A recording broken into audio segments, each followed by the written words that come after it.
అందరికీ నమస్కారం.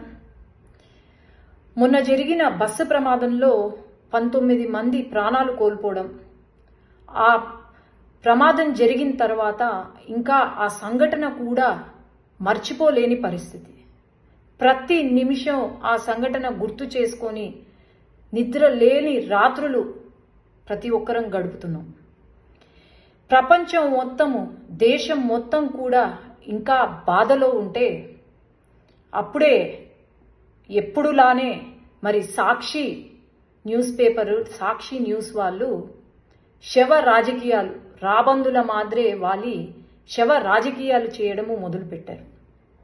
ఈరోజు న్యూస్ పేపర్లో ఏమని వచ్చింది, ఎవరైతే బైక్ నడుపుతున్నారో వాళ్ళు బెల్ట్ షాపుల్లో కల్తీ మందుని తాగారు, అందువల్లే ప్రమాదం జరిగింది అని చెప్పి ఈరోజు సత్యమేవ జయతే అని క్యాప్షన్ పెట్టుకున్న సాక్షి అసత్యం మాటలు పలుకుతుంటే సిగ్గుపడాలి.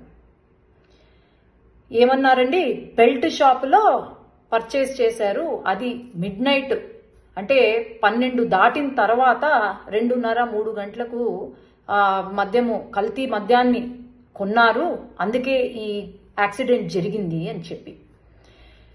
నిజాలు తెలుసుకొని ఒక సాక్షి న్యూస్ పేపర్ కానీ, న్యూస్ ఛానల్ని కానీ ఒక మహిళను అడుగుతుంది, భారతమ్మ నేను మీకు ఒకటే చెప్పేది, మీరు నిజంగా రాజకీయాల్లో ముందుకు రావాలి అని అనుకుంటే నిజం చూపియండి, కానీ అసత్యం చూపించొద్దండి.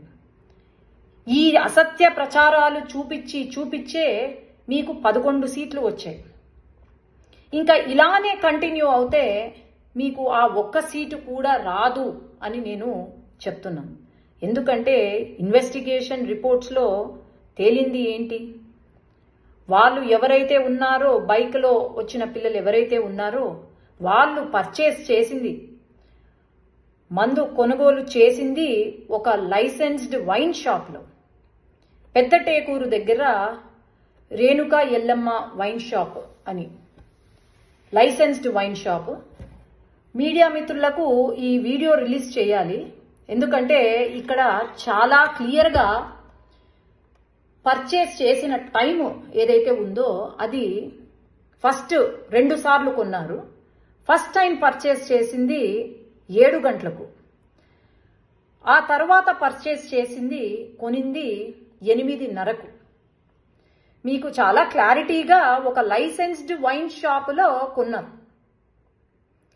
మరి ఎందుకండి, ఎవరిని నమ్మించడానికని చెప్పి ఇంకా బాధలో కూడా ఇంకా మర్చిపోలేకుండా ఉండక ముందే మీరు శవ రాజకీయాలు చేసుకుంటూ తప్పుడు సమాచారాలు ఇచ్చుకుంటూ ఉంటే నిజంగా జగన్ గారు కానీ, జగన్ కుటుంబం కానీ ప్రతి ఒక్కరూ సిగ్గుపడాలి ఈరోజు.